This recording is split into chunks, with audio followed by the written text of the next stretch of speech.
Dr. Sora's hands moved carefully inside Seraphine's body. The dragon's roars echoed through the shuttle. Day One held her head, whispering words of comfort even as tears ran down his face. "Almost there," Dr. Sora said. Sweat dripped from her forehead. "Just a little more." Seraphine's body convulsed one final time. The third egg emerged, but something was wrong. The other two eggs had hardened immediately, their shells turning solid and protective. This one stayed soft, too soft. The shell wasn't forming properly. No, Dr. Sora picked up the egg carefully. It was smaller than the others, and its surface remained liquid-like. "The shell needs to harden in the first few minutes or the baby inside will die. Why isn't it hardening?" Day One asked. "Drathian eggs need specific radiation to complete the hardening process. Radiation we don't have on this shuttle." Day One looked around desperately. His mind raced through everything he knew about shuttles, about radiation, about the engine core, he said suddenly. "What?" "The engine core emits theta radiation during flight.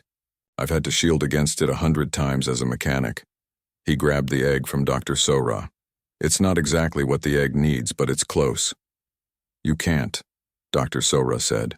"The radiation levels that close to an active engine core will kill you." "But it will save the egg?" "Maybe. Possibly. But Day One..." He was already running toward the engine room, cradling the soft egg against his chest. Jiwoo's voice came over the intercom. "What's happening back there?" "Just keep us steady," Day One shouted. He reached the engine room.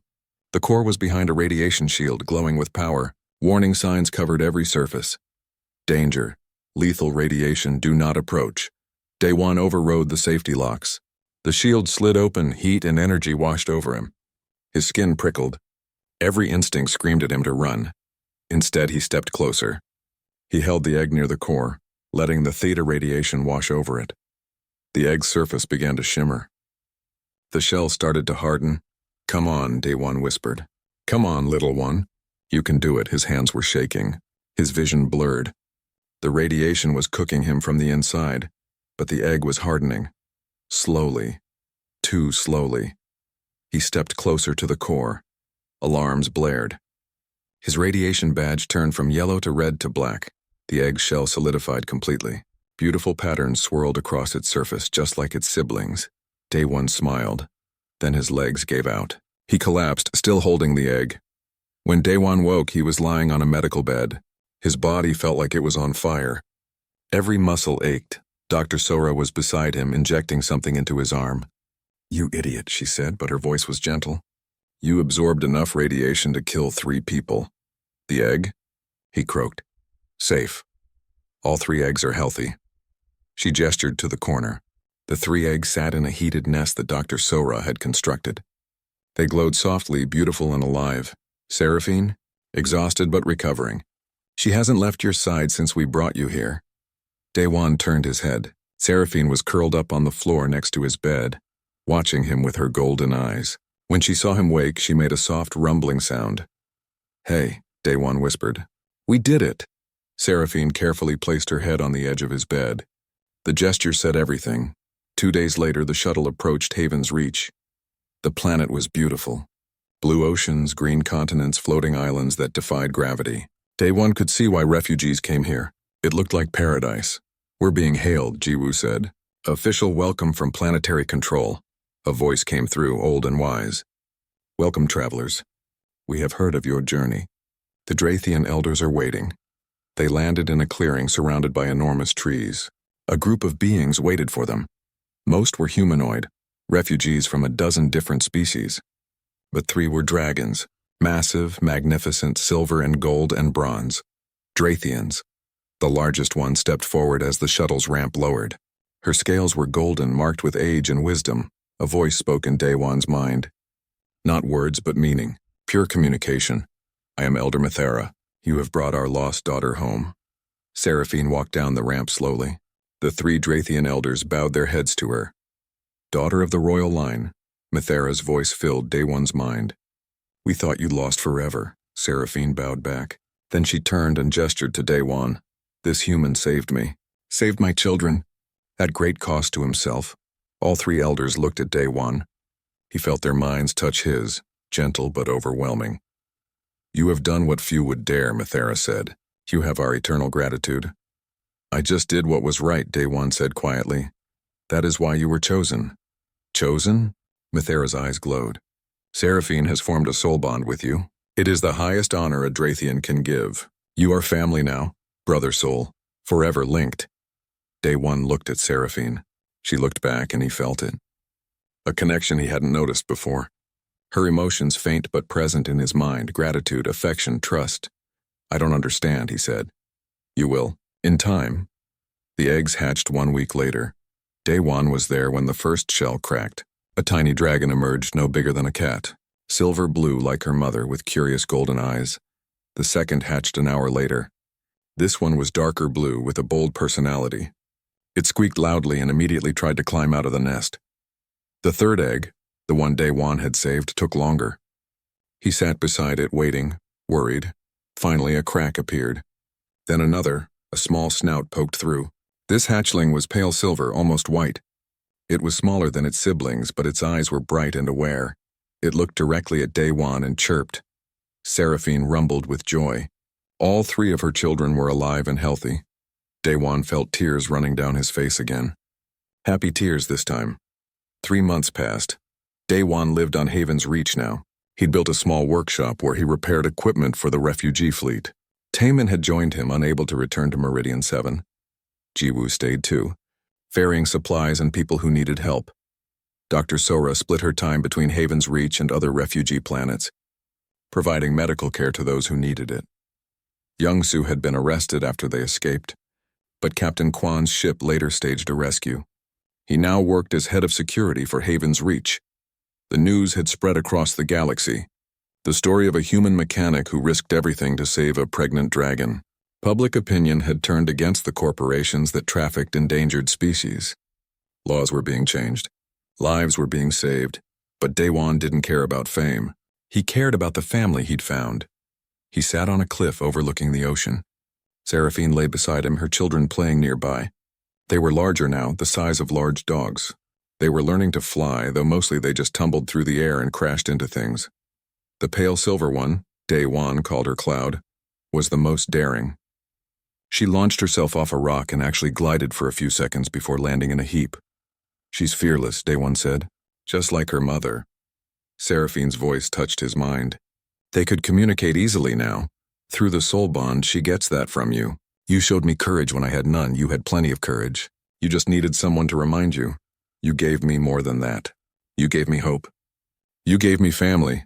The other 2 hatchlings, Storm and Sky, tackled Cloud, and all 3 tumbled together in a squeaking wrestling pile. They will grow strong, Seraphine said. They will help rebuild our species. All because you refused to walk away. I couldn't leave you, Day One said simply. It wouldn't have been right. That is what makes humans special, a new voice said in his mind. Elder Mithera approached, her golden scales gleaming in the setting sun. Other species see strangers, see differences, but humans see souls in need. You care, even when it costs you everything. Not all humans, Day One said. Captain Brennan. Some humans, Mithera corrected. The best ones, like you, she settled down beside them.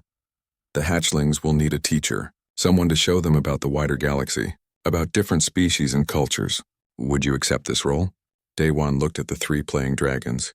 At Seraphine. At the home he'd found among the stars. Yes, he said. I would be honored. Years later, when people asked Day One about his life, he would tell them the truth. He'd been nobody special. Just a mechanic on a forgotten station. But he'd found someone who needed help, and he'd refused to look away. That choice changed everything.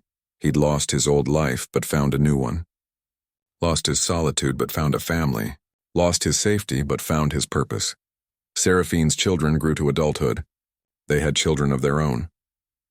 The Drathian species slowly recovered, no longer on the edge of extinction.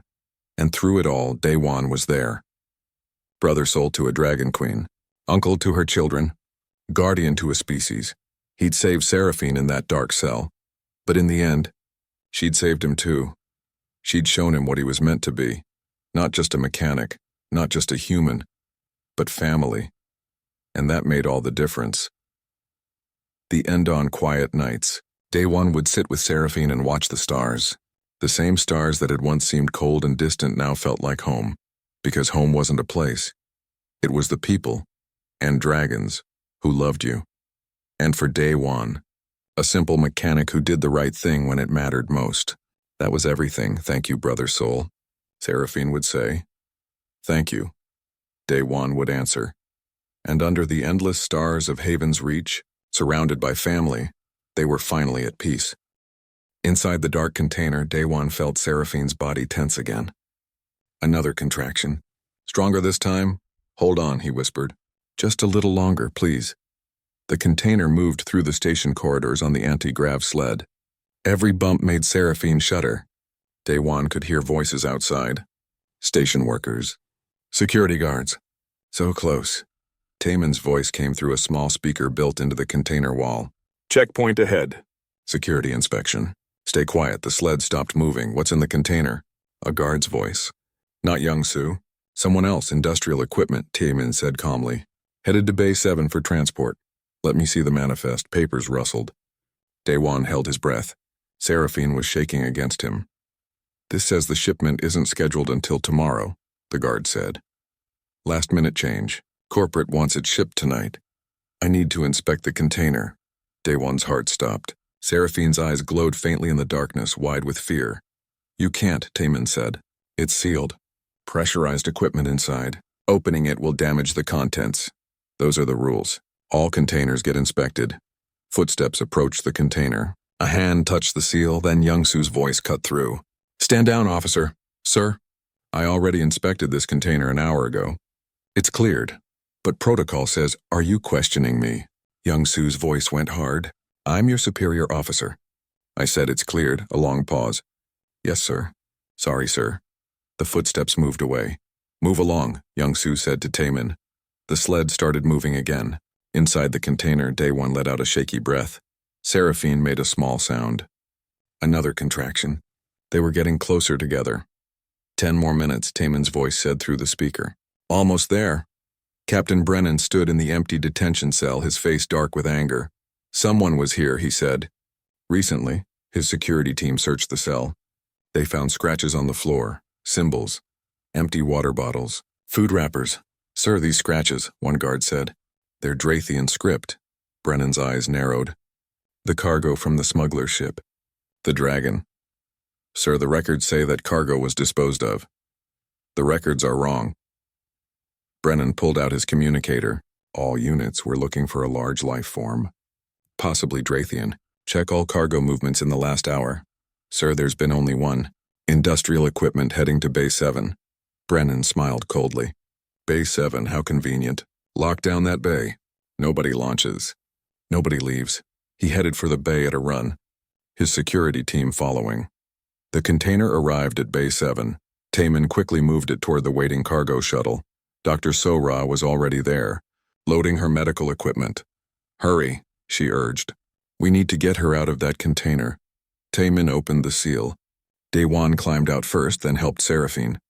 The dragon stumbled as she emerged, her legs weak. Her breathing was labored. The eggs are coming soon, Dr. So-Ra said, running her scanner over Seraphine. Very soon. We need to get into space immediately. Where's the pilot? Daewon asked. Right here. A woman stepped out from the shuttle. She was young, with confident eyes and a slight smirk. I'm Jiwoo. Taemin hired me. Can you fly this thing? Daewon asked. Can I fly? I can make this bucket dance. Jiwoo looked at Seraphine and whistled. That's what we're smuggling? A pregnant dragon? This is either the stupidest or the coolest thing I've ever done. Both, probably, Young-Soo said. He was monitoring his security tablet. His face went pale. We have a problem. Captain Brennan is coming. He's 3 minutes away, and he's ordered the bay sealed. As if responding to his words, red lights began flashing. A klaxon blared. The bay doors started closing. No! Taemin ran to the control panel, but it was locked. It's a command override. I can't stop it. Jiwoo jumped into the shuttle. Everyone on board, now! Daewon helped Seraphine up the ramp. She was moving slowly, painfully. Dr. So-Ra followed, carrying her equipment. Come on. Daewon shouted to Taemin and Young-Soo, but Young-Soo was staring at his tablet. If we all leave, Brennan will know who helped. He'll put out warrants, hunt you down. So come with us, Daewon said. Someone needs to stay. Create a distraction. Buy you time. Young-Soo looked at Taemin. Get them out of here. Young-Soo, go! Taemin grabbed Daewon and pulled him toward the shuttle. He's right. We have to go. They ran up the ramp. Jiwoo was already in the pilot seat firing up the engines. Through the window, Daewon saw Captain Brennan and a dozen guards burst into the bay. Young-Soo stepped between them and the shuttle. Stand down, Brennan shouted. That shuttle is not authorized to launch. Bay doors are closing, Jiwoo said. We've got maybe 90 seconds. The shuttle lifted off the ground. Brennan's guards raised their weapons. Do not fire in the bay, Brennan screamed. You'll rupture the hull. Kill us all. The shuttle spun and shot toward the closing bay doors. The gap was getting smaller every second. We're not going to make it, Dr. Sora whispered. Yes, we are, Jiwoo said through gritted teeth. The shuttle tilted sideways, flying at an angle. Metal scraped against metal as they squeezed through the closing doors with inches to spare. Then they were out. In open space, free, for about 10 seconds. 3 ships launching behind us, Jiwoo said. Corporate security vessels. They're armed. Daewon looked out the back window. 3 sleek attack ships were in pursuit. In the cargo hold, Seraphine roared in pain. Another contraction. The stress is accelerating her labor, Dr. Sora said. She's going to lay the eggs within the hour. Can we outrun those ships? Daewon asked. Not in this heavy transport, Jiwoo said. We're carrying too much weight. Weapons fire streaked past the shuttle. Warning shots. They're trying to disable our engines, Jiwoo yanked the controls, dodging. If they hit us, we're dead in space. Taemin was at the communication console. I'm sending distress signals on all open channels. Maybe someone will help. Out here? Jiwoo shook her head. We're in the middle of nowhere. Nobody's at the console beeped. Incoming message, a deep voice came through. Unidentified shuttle, this is Captain Kwan of the refugee ship Wandering Star. We received your distress call. What is your situation? Hope surged in Daewon's chest.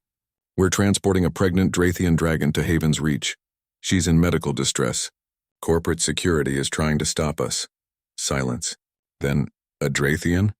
The species is nearly extinct, I know. That's why we need to save her, please. Another pause. Changing course to intercept. Hold your position. On the scanners, a large ship appeared. It was old and battered, but big. The Wandering Star. It moved between the shuttle and the pursuing corporate ships. Corporate vessels, this is Captain Kwan. You are interfering with a humanitarian mission. Stand down. That shuttle contains stolen property. Brennan's voice came through. He must have boarded one of the pursuit ships. Move aside or we will fire. I think not. Kwan's voice was calm. I'm broadcasting this encounter on all public channels. The galaxy is watching. Are you really going to attack a refugee ship protecting an endangered species? More ships appeared on the scanners. Other vessels drawn by the broadcast and the drama unfolding. The corporate ships slowed. They couldn't risk the bad publicity of attacking in front of witnesses. This isn't over. Brennan's voice was full of rage. I will find you. All of you. The corporate ships turned back toward the station. Daewon slumped in relief. They'd done it. They'd escaped, Seraphine screamed. He ran to the cargo hold. The dragon was on her side, her body convulsing. Dr. Sora was beside her, medical equipment spread around. She's in full labor, Dr. Sora said. The eggs are coming now. But we're still 3 days from Haven's Reach. I know. We'll have to deliver them here. On the shuttle, Dr. Sora looked scared. I've never done this before. I've read about it, but theory and practice are very different. Seraphine's golden eyes found Daewon. They were filled with pain and fear. He knelt beside her head, taking it in his lap like before.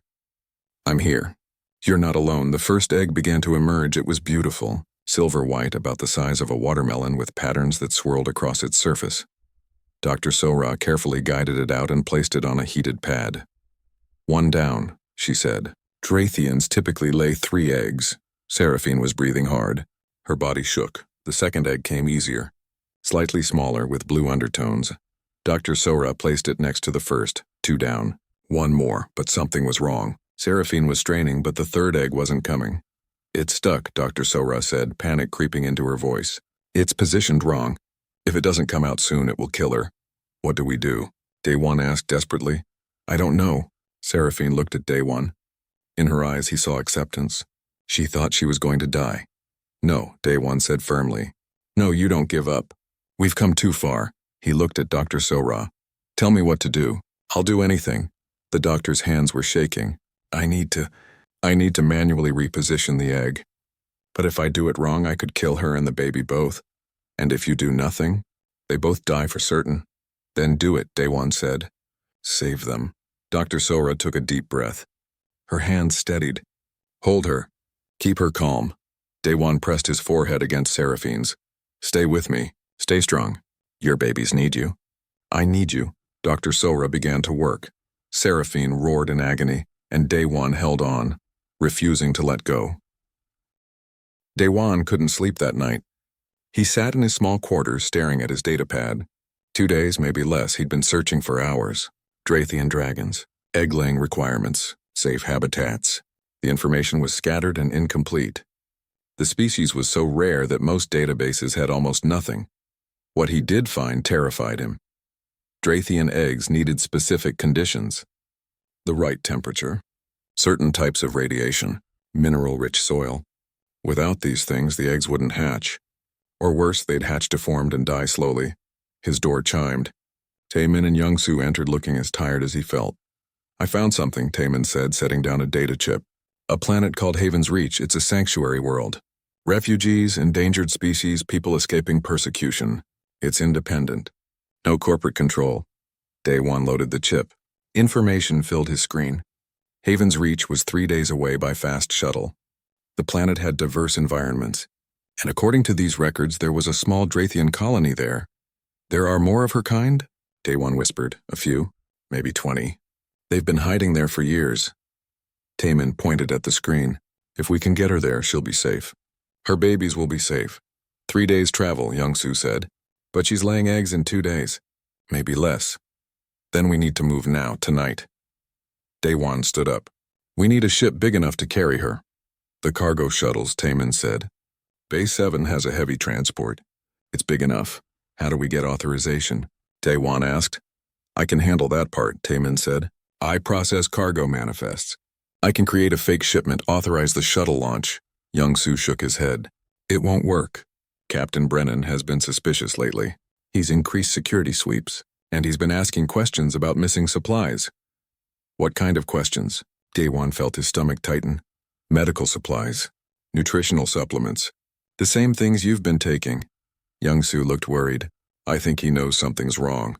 He just doesn't know what yet. As if summoned by his name, Daewon's datapad blinked. A station-wide message. From Captain Brennan. Station security, subject. Section inspections. Message. All abandoned sections will be inspected within 48 hours. All personnel will cooperate fully. 48 hours. The same timeline as Seraphine's eggs. That's not a coincidence, Youngsu said darkly. He knows something's in those sections. He's looking for it. Daewon's mind raced. They were out of time. We move tonight. Right now. We get Seraphine to the shuttle and leave before Brennan can stop us. Wait. Taemin held up his hand. Even if we get her on the shuttle, she needs medical care. Someone who knows what they're doing. We're just a mechanic, a cargo handler, and a security guard. None of us knows anything about delivering dragon eggs. He was right. Daewon felt desperation clawing at him. There's a xenobiologist on station, Youngsu said slowly. Dr. Sora, she works in the agricultural section, handles exotic plants and animals for the hydroponics bay. Can we trust her? Daewon asked. I don't know, but she has the knowledge we need. Daewon made his decision. Where is she now? Dr. Sora was in her lab, examining plant samples under a microscope. She was a small woman with sharp eyes and quick movements. She looked up when the 3 men entered. We're closed, she said. Come back in the morning. This can't wait, Daewon said. We need your help. It's a medical emergency. What kind of emergency? A pregnant Drathian dragon. She's going to lay eggs in less than 2 days. Without proper care, the babies will die. Dr. Sora stared at him. That's not funny. It's not a joke. Daewon pulled out his datapad and showed her the pictures he'd taken. Seraphine in the cell, the energy restraints, the empty water dispenser. The doctor's face went pale. Where is she? Detention block D7. She was abandoned there, forgotten. Dr. Sora stood up quickly. Show me, now. 20 minutes later, Dr. Sora was in the cell with Seraphine. The dragon watched her carefully as she ran a medical scanner over her body. Her vital signs are weak. Dr. Sora said, her voice tight with anger. She's malnourished. Dehydrated even with the water you've been giving her. And these eggs? She moved the scanner over Seraphine's belly. They're developed. She'll go into labor soon. Very soon. Can you help her? Daewon asked.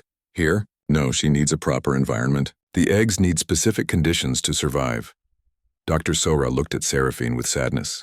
Even if she lays them without the right care, they'll die within hours. Seraphine made a low sound.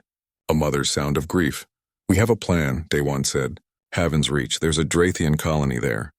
We can get her there on a cargo shuttle. Haven's Reach is 3 days away, Dr. Sora said.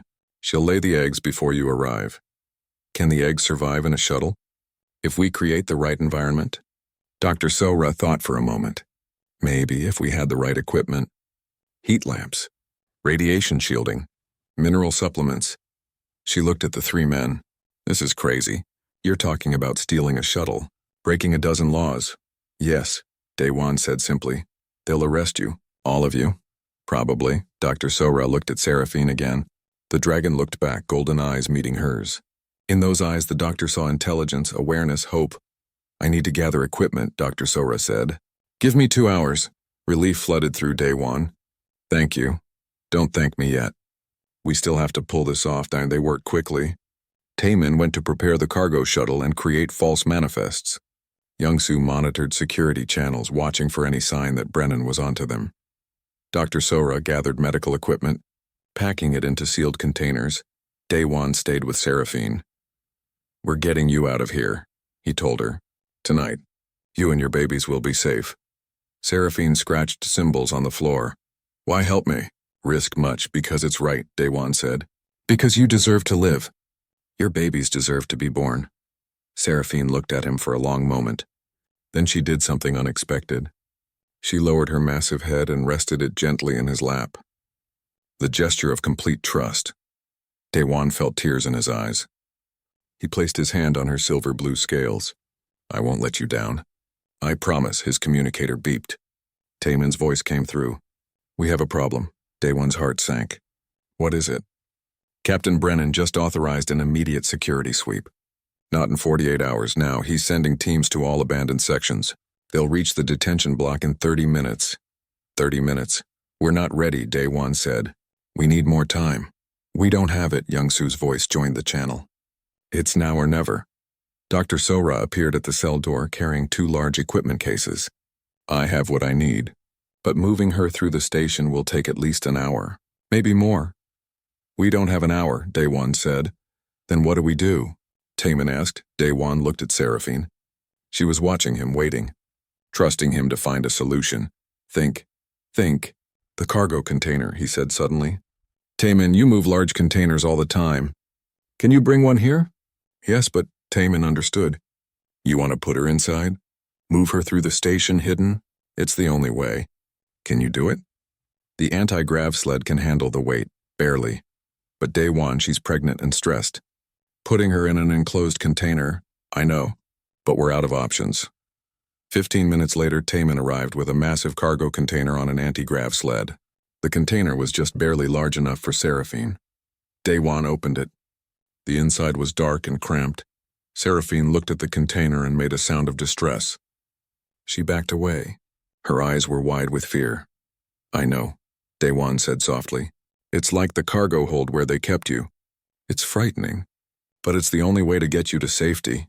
Seraphine shook her head, her whole body trembling. Please, Daewon begged. Trust me. Just one more time. I'll be right here. I won't leave you. The dragon looked at him. Fear and trust warred in her golden eyes. Then Daewon did something that surprised everyone. He climbed into the container first, see? He said from inside. I'm here. You won't be alone. Seraphine stared at the container, at Daewon inside it, waiting for her. Slowly, painfully, she stepped forward. She climbed into the container with him, curling her body around his. She was shaking.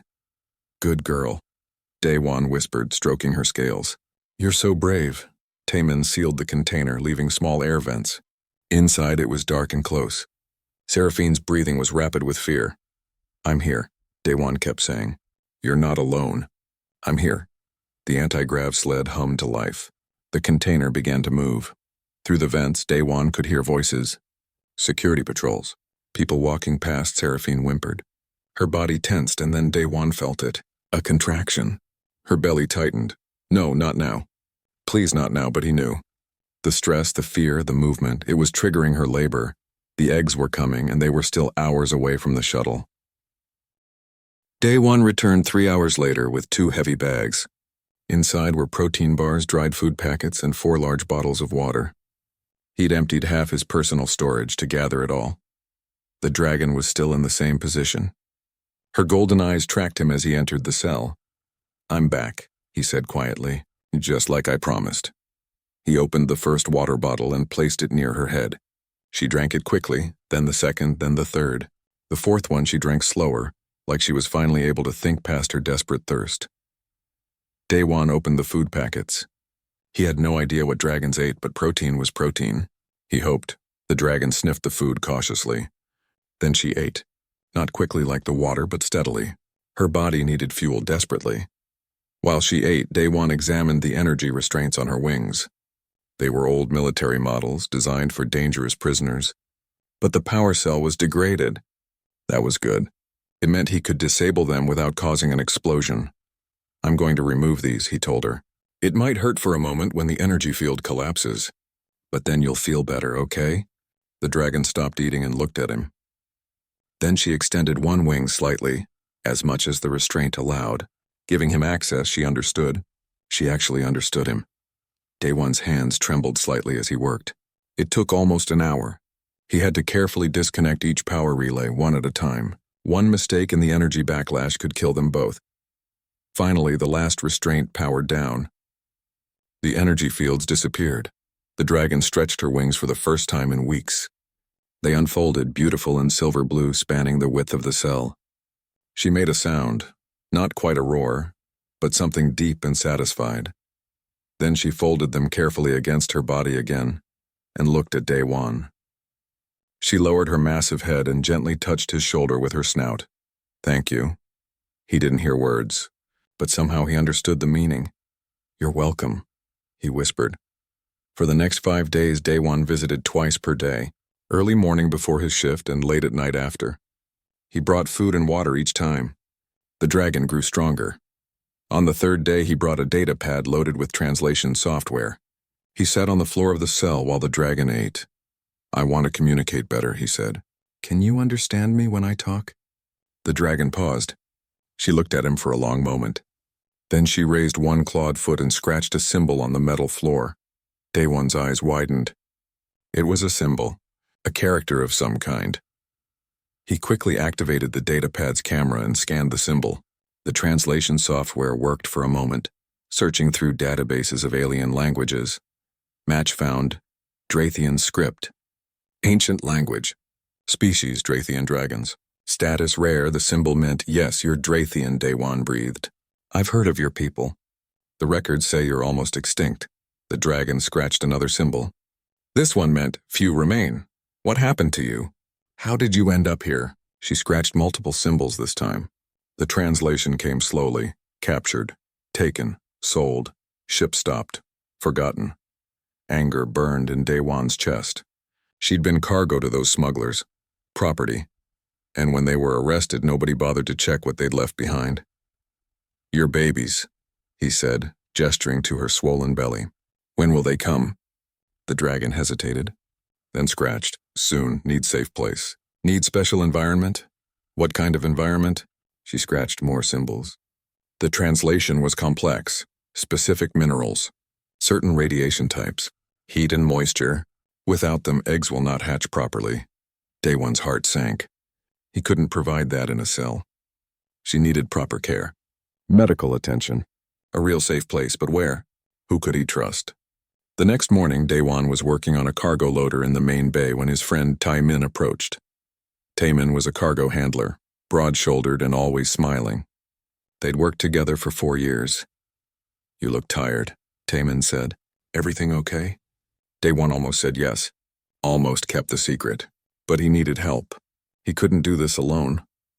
"I need to show you something," he said quietly. "But you have to promise not to tell anyone." Tai-Min's smile faded. "What's going on?" Promise first. Okay, I promise. That night, Daewon brought Taemin to the detention block. His friend's eyes went huge when he saw the dragon. By the stars, Taemin whispered. Is that a pregnant Drathian dragon? She was abandoned here, forgotten. Taemin moved closer slowly. The dragon watched him but didn't seem afraid. Maybe she sensed he was Daewon's friend. How long has she been here?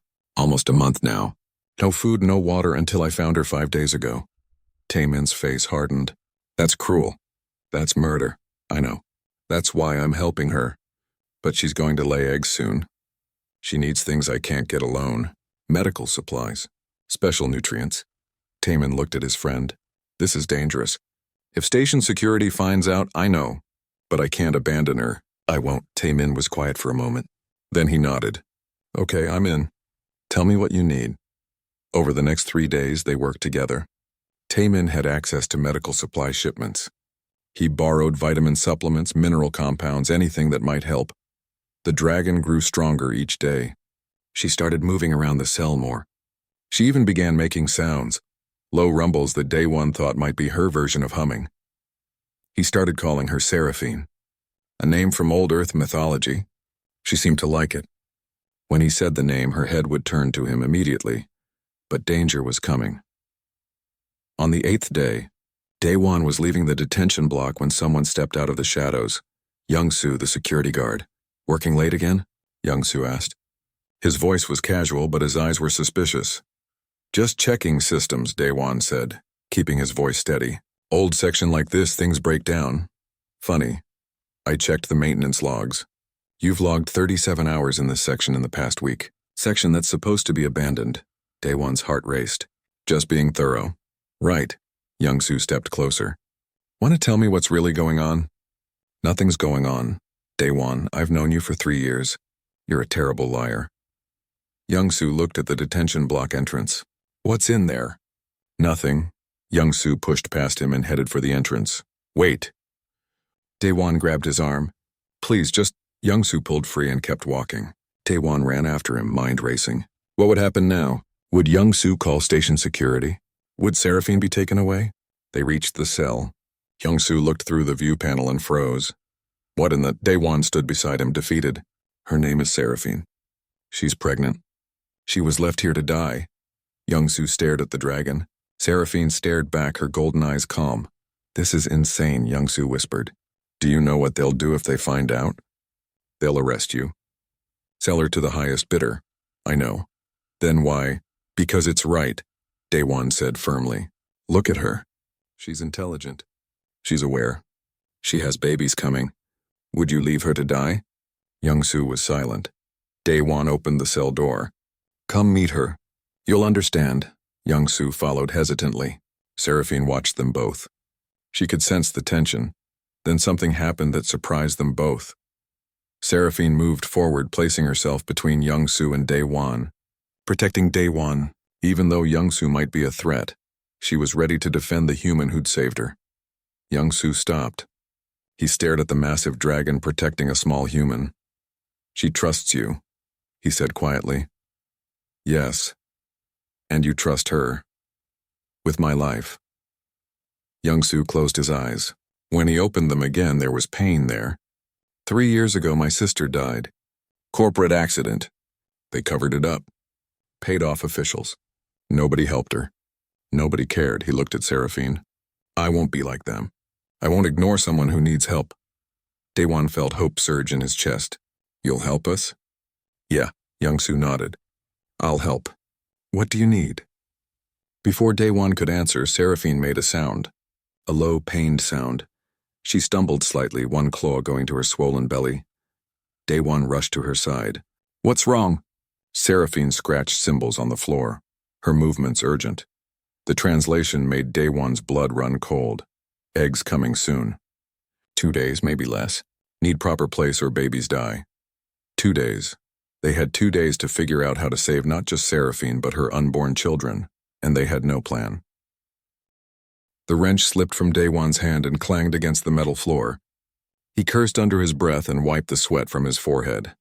The cooling system in Section D7 was old, just like everything else on Meridian 7 Station. It was past midnight station time. Most people were asleep. Daewon preferred it this way. Fewer people meant fewer distractions. He could focus on his work in peace. He was a mechanic. Had been for 8 years on this forgotten station at the edge of space. It wasn't glamorous work, but it was honest. He fixed things. He kept the old station running when everyone else had given up. Section D7 was supposed to be empty. The detention block had been shut down 3 months ago. Too expensive to maintain, the station administrator said. Now it was just another forgotten corner of an already forgotten place. Daewon reached for his wrench and froze. There was a sound, soft, weak, coming from somewhere deeper in the section. He stood still and listened. The station always made noise. Humming pipes, rattling vents, groaning metal. You learned to ignore it. But this was different. This sounded almost like breathing. Hello? He called out. Nothing. He picked up his toolbox and walked toward the sound. The corridor was dark. Half the lights didn't work anymore. His flashlight cut through the shadows as he moved forward. The sound came again. Definitely breathing. Heavy and labored, Daewon's heart started beating faster. Was someone hurt down here? Homeless drifters sometimes snuck onto the station, looking for a warm place to sleep. But the detention block was sealed. How would anyone get in? He turned a corner and stopped. One of the cell doors had a red light blinking on its control panel. That meant occupied, but that was impossible. This whole section was decommissioned, empty. Daewon pulled out his data pad and checked the station records. Cell D719, status decommissioned. Last occupant, none. Last access, 23 days ago. The breathing sound came from inside that cell. Something was wrong. He approached the door slowly. His hands were shaking. Should he call security? But what if it was just a malfunction? He'd look stupid. Young Soo, the security guard, already thought he was paranoid. Daewon took a breath and pressed the door's view panel. His eyes went wide. Inside the cell was a creature. No, not a creature, a being. Massive and covered in silver-blue scales that caught the dim light. It had 4 legs, folded beneath a body that took up most of the small cell. Wings were pressed against its sides, bound by flickering energy restraints. A long tail curled around its body, a dragon. An alien dragon. Daewon had seen pictures of different alien species. The galaxy was full of them, but he'd never seen anything like this. She was beautiful and terrifying at the same time, and she was clearly pregnant. Her belly was swollen, rising and falling with each difficult breath. The dragon's eyes opened. They were golden with vertical pupils. Intelligent eyes. They looked directly at him through the view panel. She didn't move. Didn't threaten. She just looked at him with an expression that seemed to say, "Please." Daewon's mind raced. What was a pregnant dragon doing locked in an abandoned cell? He checked his data pad again, searching deeper into the station logs. There. 23 days ago. A note in the cargo seizure files. Exotic cargo confiscated from smuggler vessel Star Runner. Detained pending investigation. That was it. Just one line. Nothing else. He searched more. The smuggler crew had been arrested and transferred off station 22 days ago. Sent to a core world for trial. But there was nothing about their cargo. Nothing about what to do with a living being they'd left behind. She'd been forgotten. Abandoned. For 23 days.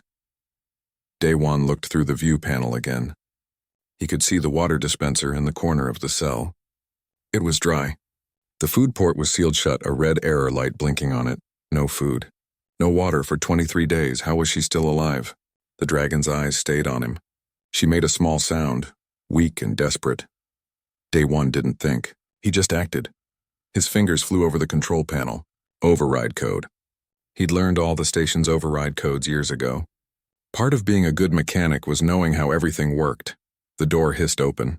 The smell hit him first. Unwashed body waste, sickness. The cell was barely large enough for her. She couldn't even fully extend her wings. "It's okay," Daewon said softly. "I'm not going to hurt you." Could she understand him? He didn't know, but her eyes tracked his movements as he slowly entered the cell. Up close, she was even bigger than he'd thought. Her head alone was the size of his torso. One bite could end him, but she didn't move aggressively. She just watched. Daewon unslung his water canteen from his belt. It wasn't much, maybe half a liter. But it was something. He held it out carefully. Water, you need water. The dragon's nostrils flared. She could smell it. Her eyes widened slightly. Day-One stepped closer, heart pounding. He was within striking distance now. If she wanted to hurt him, she could. Instead, she slowly stretched her neck forward. Her movements were weak, shaking. She was so dehydrated she could barely move. He held the canteen to her mouth. She drank desperately, her long tongue lapping at the water. It was gone in seconds. I'm sorry, he whispered. That's all I have right now. But I'll get more. I promise. The dragon pulled back and looked at him again. This time something changed in her eyes. Recognition, maybe. Or hope. Day-One noticed something else. The energy restraints around her wings were old models, poorly maintained. They were hurting her. He could see burns on her scales where the energy field touched her. Those need to come off, he said, more to himself than to her. He looked at his toolbox. Could he disable the restraints? Probably, but it would take time. And it was dangerous. One wrong move and the energy backlash could kill them both. The dragon made another soft sound. Her tail uncurled slightly, revealing the full extent of her pregnant belly. She wasn't just suffering. Her babies were suffering too. Day-One made his decision. He pulled out his datapad and started taking pictures. Pictures of the cell, the restraints, the empty water dispenser. Evidence. Then he accessed the station's camera system for this section. Convenient. The cameras here had been malfunctioning for weeks. No one had bothered to fix them because the section was abandoned. Perfect. I'm going to help you, Day-One said to the dragon. I don't know how yet, but I will. No one should be left alone like this. No one. The dragon blinked slowly. If Day-One didn't know better, he'd say she understood every word. He backed toward the door. I need to get supplies. Food, water, medical equipment. I'll be back in a few hours. Can you wait that long? The dragon lowered her head slightly. Almost like a nod. Day-One left the cell, leaving the door unlocked. She was too weak to go anywhere anyway. And even if she wasn't, where would she go? As he walked back through the dark corridors, his mind was already working. This was crazy. Helping her meant breaking laws, risking his job, maybe even his freedom. But when he closed his eyes, he saw those golden eyes looking at him, pleading. He couldn't walk away. By the time he reached his quarters, Day-One had made his choice. He would save her, save them, the pregnant dragon and her unborn children, whatever it took.